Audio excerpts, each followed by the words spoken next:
एक बेहतरीन कहानी। मेढक राजकुमार। बहुत दिन हुए किसी ऊंचे पर्वत की चोटी पर एक गरीब दंपति रहते थे। रोटी कमाने के लिए वे आलू टमाटर आदि की खेती किया करते थे। पहाड़ी से उतरकर निचले मैदानों में उन्होंने अपनी खेती बना रखी थी। दोनों पति पत्नी बड़े ही परिश्रमी थे। धीरे धीरे उनकी उम्र ढलती जा रही थी और शक्ति कम होती जा रही थी। संतान के लिए उन दोनों की बड़ी इच्छा थी। एक दिन दोनों आपस में बातें कर रहे थे, कितना अच्छा होता अगर हमारी भी एक बच्चा होता।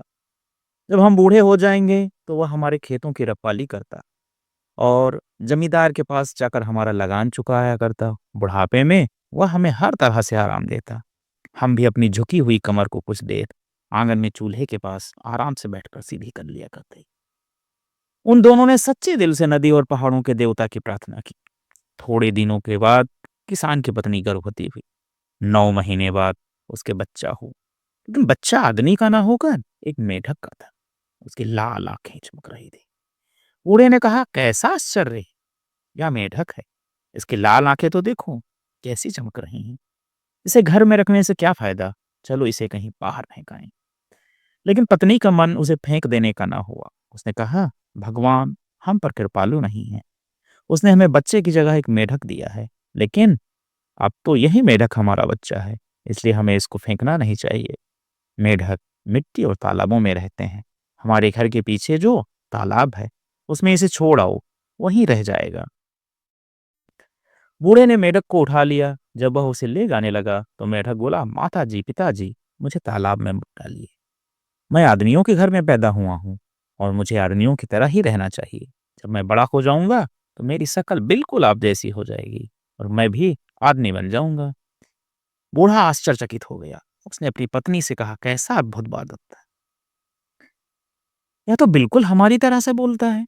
लेकिन जो कुछ भी उसने कहा हमारे लिए तो वो अच्छा ही है। उसकी पत्नी ने कहा, भगवान ने ज्यों त्यों करके तो हमें ये दिन दिखाए हैं। अगर यह बोलता है तो जरूर कोई अच्छा होगा। हो सकता है कि इस समय किसी के सांप से मेढक बन गया हो। नहीं, इसे आप घर में ही रहने दीजिए। वो दोनों पतकर्नी बड़े दयालु थे और उन्होंने मेढक को अपने साथ ही रख लिया। 3 वर्ष बीत गए। इस बीच मेढक ने देखा कि उसके माता पिता कितनी मेहनत करते हैं। एक दिन उसने अपनी बूढ़ी माँ से कहा, माँ मेरे लिए आटे की एक रोटी सेक दो। मैं कल जमींदार के पास जाऊंगा और उसके सुंदर महल में जाकर उससे मिलूंगा। उसके 3 सुंदर बेटियां हैं, उससे कहूंगा कि वह अपनी एक बेटी की शादी मुझसे कर दे। मैं उन तीनों में से उससे शादी करूंगा जो सबसे अधिक दयावान हो और तुम्हारे काम में सबसे ज्यादा मदद कर सके। बेटी ऐसे मजाक की बात मत किया करो, बूढ़ी ने कहा।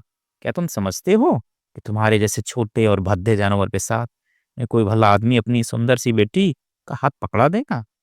तुम जैसे को तो कोई भी पैर से दबाकर कुचल देगा। माँ तुम रोटी तो बनाओ, मेढक ने कहा। तुम देखते ही रहना, मैं तुम्हारे लिए एक बहू जरूर लाऊंगा। बूढ़ी स्त्री अंत में राजी हो गई। अच्छा, मैं तुम्हारे लिए एक रोटी तो सेक दूंगी, उसने मेढक से कहा, लेकिन इस बात का ख्याल रखना कि उसके महल की कहारिन या नौकरानी तुम्हें भूत प्रेत समझकर तुम्हारे ऊपर राख न डाल दें।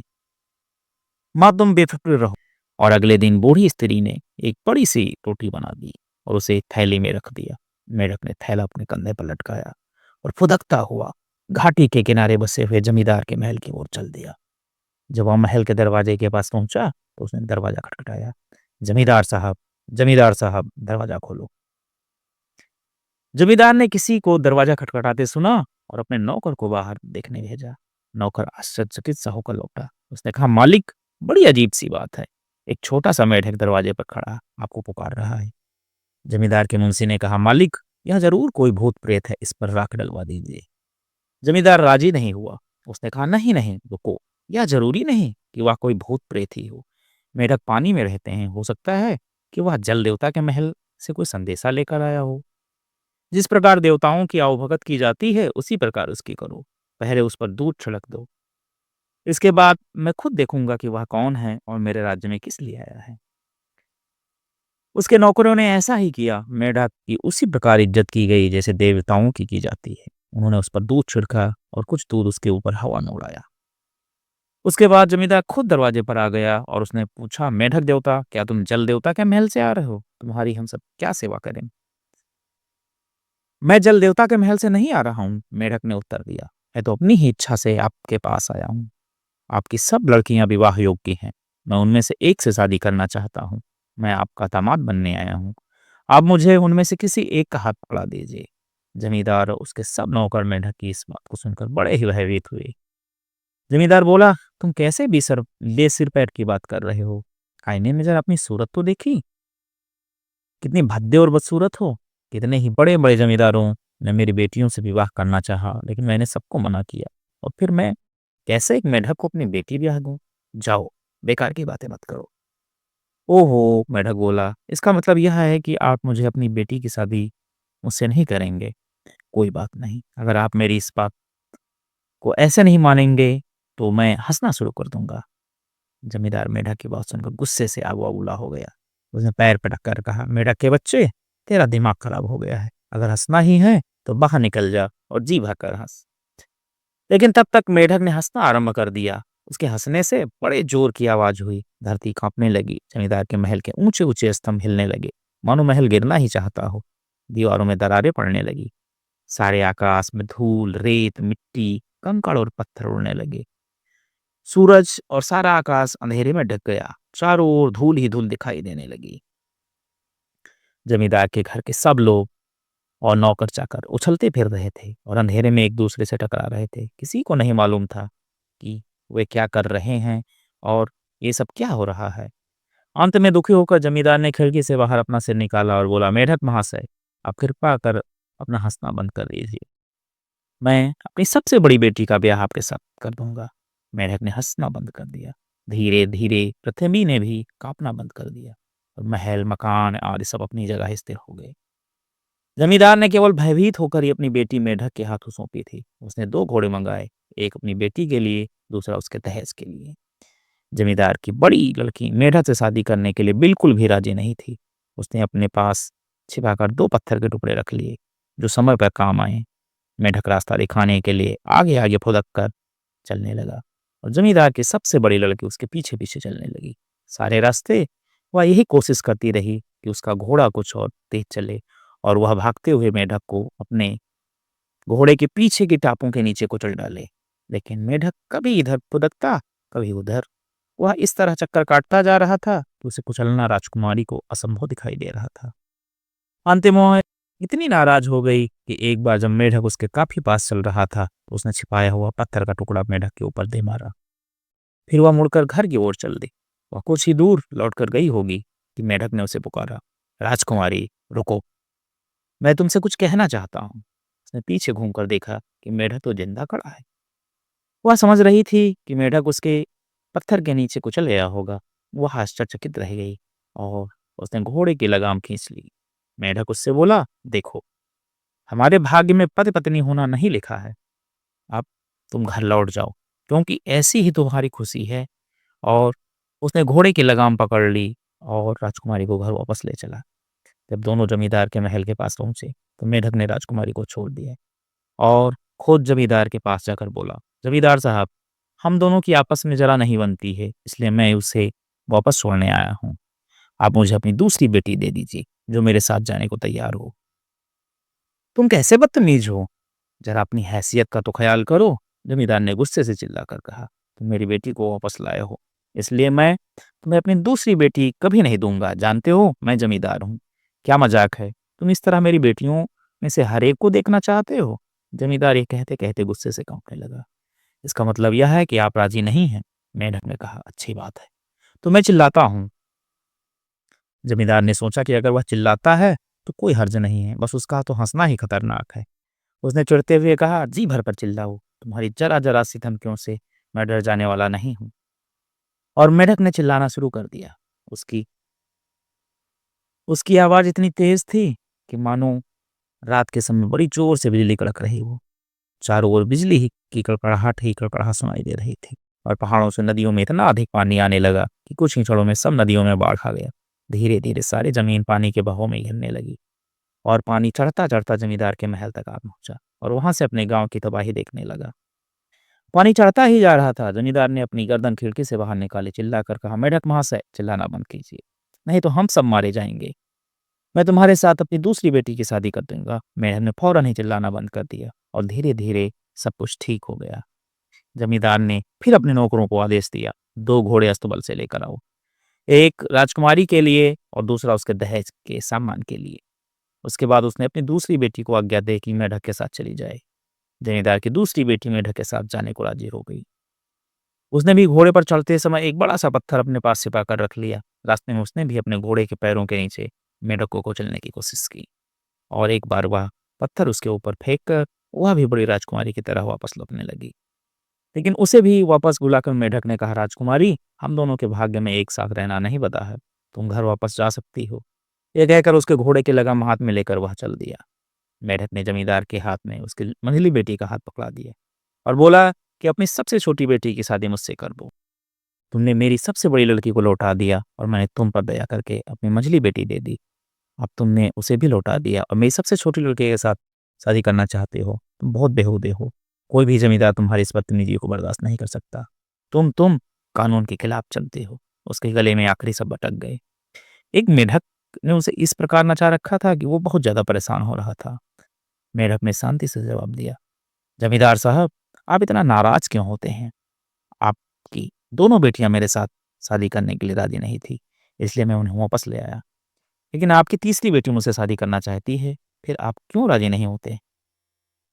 नहीं, कभी नहीं, जमींदार घड़ा सा चिल्लाया। कौन कहता है वह कभी राजी नहीं हो सकती? इस दुनिया में कोई भी लड़की एक मेढक से शादी करने के लिए राजी नहीं हो सकती। मैं तुमसे आखिरी बार कह रहा हूँ कि अब तुम अपनी राह देखो। इसका मतलब यह है कि आप अपनी बेटी की शादी मुझसे नहीं करेंगे, मेढक ने कहा। अच्छी बात है, मैं तो फुदकना शुरू कर दूंगा। जमींदार वैसे मेढक की बात से डर गया था, लेकिन उसने गुस्से से फिर ही उत्तर दिया, तुम उछलो, कूदो, फुदको, जो जी में आए सो करो, जी भर कर करो। मैं तुम्हारी जरा जरा सी बातों से डरने लगा तो जमींदार 2 दिन की ही रह जाएगी। और मेढक ने फुदकना शुरू कर दिया। जब उसने फुदकना शुरू किया तो धरती डोलने लगी। ऐसा प्रतीत होता था मानो धरती एक पत्थर की हो जो किसी तालाबों में लहरों के बीच जा फंसा हो। पहाड़ इतनी जोर जोर से हिलने लगे कि उनमें आपस में ही टक्कर होने लगी। पहाड़ों में से पत्थर टूट टूट कर आकाश में उड़ने लगे। सारा आकाश पत्थरों और धूल मिट्टी से ढक गया और सूरज दिखाई देना बंद हो गया। जमींदार के महल की दीवारें भी इतनी जोर जोर से हिलने लगी कि लग रहा था कि महल अब गिरा, अब गिरा। अब तो हार कर जमींदार को खड़े होकर यह कहना पड़ा कि वो मेढक के हाथ में अपनी तीसरी बेटी का हाथ दे देगा। मेढक ने फुदकना बंद कर दिया। पहाड़ और पृथ्वी अपनी अपनी जगह पर शांत होकर ठहर गए। जमींदार की तीसरी बेटी अपनी अन्य बहनों की तरह नहीं थी। उसके हृदय में बहुत दया थी। उसने सोचा कि यह मेढक कोई साधारण मेढक नहीं है, बल्कि काफी काफी चतुर जान पड़ता है। वह मेढक के साथ जाने को राजी हो गई। मेढक उसे घर ले गया। जब मेढक की माँ दरवाजे पर उन्हें लेने आई, उसे आश्चर्य का ठिकाना न रहा। उसने सोचा कि मेरा भद्दा और छोटा सा बेटा कितनी सुंदर सी बहू ले आया है। लड़की बहुत काम करने वाली थी। रोज अपनी सास के साथ खेत पर काम करने जाती। उसे बूढ़ी इसलिए बड़ा प्रेम करती थी। लड़की भी अपनी सास की बहुत इज्जत करती किया करती थी। दोनों बहुत सुबह थे। पतझड़ का मौसम आया। उन गांव में हर साल घोड़ों की एक बहुत बड़ी दौड़ हुआ करती थी। सैकड़ों गांव से गरीब और अमीर लोग अपने अपने तंबू लेकर घुड़दौड़ में आया करते थे। अपने साथ खेतों से नया फूटा हुआ अनाज भी लाया करते थे। देवताओं को मनाने के लिए वह लोग उन छोटे छोटे पौधों को आग में जलाया करते थे और नाचते गाते शराब पीते हुए घोड़ों की दौड़ किया करते थे। आमतौर पर वहां लड़के लड़कियां अपने प्रेमी प्रेमिकाएं ढूंढने आया करते थे। इस बार मेढक की माँ की भी इच्छा थी कि मेढक भी साथ में जाए, लेकिन उसने अपनी माँ से कहा, माँ, रास्ते में बहुत से पहाड़ और नदी नाले पार करने पड़ते हैं, तुम ही चले जाओ, मैं कहाँ कहाँ जाऊंगा। और मेढक घर पर ही रह गया। घर के सब लोग घुड़दौड़ में चले गए। घुड़दौड़ का मेला 7 दिन तक लगा रहता था। आखिरी 3 दिनों में घुड़दौड़ हुआ करती थी। रोज जो भी आदमी जीत जाता उसकी बड़ी इज्जत होती और लोग उसे अपने यहाँ बुलाकर दावत दिया करते। घुड़दौड़ के तीसरे दिन जब आखिरी दौड़ शुरू होने वाली थी, एक नवयुवक हरे रंग की पोशाक पहने हुए हरे घोड़े पर सवार होकर वहां आया। उसका शरीर हष्ट था और वह बहुत सुंदर लगता था। उसके कपड़ों पर बहुत सुंदर जरी का काम हो रहा था और वे बहुत कीमती रेशम के बने हुए थे। उसके घोड़े के जीन पर लाल मोती लगे हुए थे और उसकी बंदूक भी सोने और चांदी की बनी हुई थी। जब उसने लोगों से आखिरी घुड़दौड़ में भाग लेने की अनुमति मांगी तो सब उसकी ओर देखने लगे। जब घुड़दौड़ शुरू हुई तो उसने दौड़ने की कोई जल्दी नहीं की। यहाँ तक कि जब और लोग भागना शुरू कर रहे थे, वह अपनी जीन ठीक कर रहा था, लेकिन शीघ्र ही वह उसके साथ हो गया। घुड़दौड़ के बीच में भी जिस समय अन्य सब दौड़ाने वाले नवयुवक एक दूसरे से आगे निकलने की कोशिश कर रहे थे, वह आराम से चल रहा था। और दौड़ के बीच में ही उसने अपने सिर के ऊपर उड़ते हुए 3 कबूतरों का अपनी बंदूक से शिकार किया। दौड़ के बीच में ही उसने अपने घोड़े की जीन में से कुछ सोने के सुंदर फूल निकाले और उन्हें अपनी बाईं ओर वाले लोगों के ऊपर फेंक दिया। इसी प्रकार जीन की दाईं ओर से उसने कुछ चांदी के फूल निकाले और उन्हें अपने दाहिनी ओर वाले लोगों पर फेंक दिया। आगे बढ़ गया, लेकिन शीघ्र ही लोगों ने देखा कि उसका घोड़ा आगे भागा जा रहा है। ऐसा प्रतीत होता था कि उसका घोड़ा मैदान में नहीं है बल्कि हवा में दौड़ रहा है। लोग उसे देखने के लिए अपने अपने स्थाने से उठकर खड़े हो गए और सबने देखा वह सबसे आगे था और उस दिन आखिरी घुड़दौड़ में जीत उसी की हो रही थी। घुड़दौड़ के मैदान में जो भी उस समय उपस्थित था वही उस नवयुवक पर मुग्ध हो गया। बड़े बूढ़े और लड़कियां सभी उसकी ओर देख रहे थे। लोगों में फुसफुसाहट चलने लगी, उसका क्या नाम है और वो कहाँ का रहने वाला है। कुछ लोग कहने लगे कि उसने बाईं ओर से सोने के फूल निकाले हैं और उन्हें बाईं ओर उछाल दिया, फिर दाईं ओर से चांदी के फूल निकाले हैं और उन्हें दाहिनी ओर फेंक दिया। ऐसा तो आजकल कभी देखा ना सुना गया है। जितना सुंदर और तंदुरुस्त लड़का है, उसके कपड़े शरीर पर कितने फब रहे हैं। घोड़ा तो देखो जैसे देवताओं का हो, लेकिन ऐसे सुंदर और तंदुरुस्त लड़के के लिए यह तो सोचो कि लड़की कहाँ मिलेगी।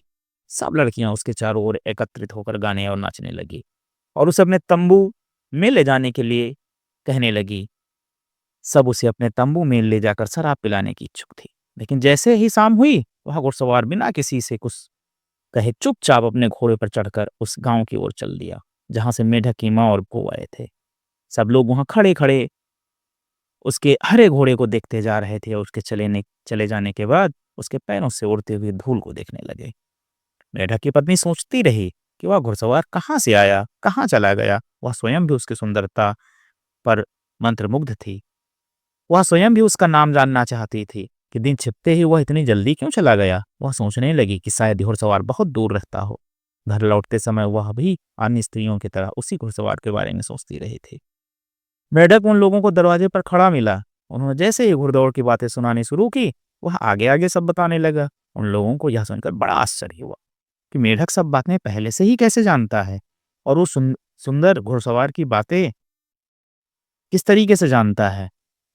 अगले साल फिर पतझड़ के दिनों में घुड़दौड़ हुई। मेढक की पत्नी, माँ और पिता फिर घुड़दौड़ में गए। अब की बार फिर वो व्यक्ति आया और उसने फिर से घुड़दौड़ की रेस जीती और लोग फिर उसे अपने यहाँ दावत के लिए बुलाने लगे। परंतु वह अब की बार फिर से पुनः शाम को चला गया बिना कुछ किसी से कुछ बताए। जब मेढक की पत्नी और माँ घर आई तो उन्हें यह देखकर बड़ा आश्चर्य हुआ कि इस बार फिर भी मेढक को सब बातें मालूम थी। इस बार लड़की के दिमाग में उथल-पुथल हुई कि सब ये कैसे जानता है? जब वह भुड़दौड़ में जाता नहीं है, तो ये सब चीज़ें उसको कैसे मालूम हो जाती है? उस घुड़सवार को दिन छिपने से पहले ही क्यों जाना पड़ता है? वह हमारे घर की तरफ ही क्यों आता है? क्या इस दुनिया में सचमुच ही ऐसा कोई घुड़सवार हो सकता है? फिर मेढक को उसके बारे में सब बातें कैसे मालूम चल जाती हैं? यही सब बातें उसके दिमाग में घूमती रही। अंत में उसने निश्चय किया कि वह इन बातों का पता लगाकर ही रहेगी।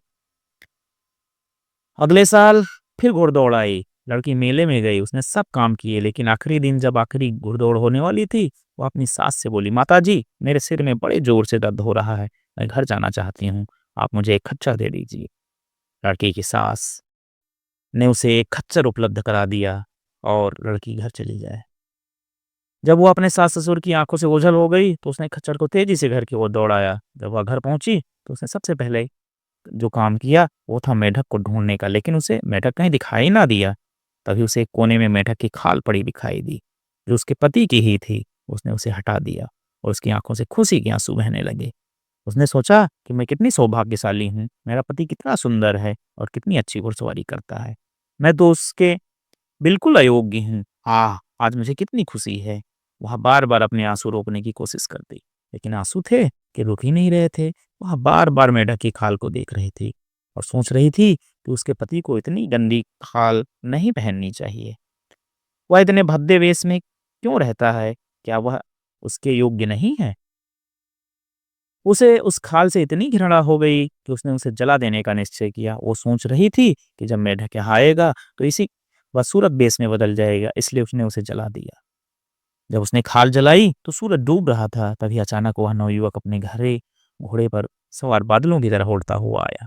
जब उसने अपनी पत्नी को खाल जलाते हुए देखा, उसका रंग डर के मारे पीला पड़ गया और उसने फौरन घोड़े से उतरकर खाल को आग में जलने से बचा लेना चाहा, लेकिन उसे बहुत देर हो गई थी। मेढक की केवल एक टांग ही बची थी। उसने एक ठंडी सांस ली और घर के सामने पड़े एक बड़े पत्थर पर जाकर गिर पड़ा और फिर कभी नहीं उठा। लड़की रोती रोती वहीं बेहोश हो गई। परंतु अब क्या ही किया जा सकता था।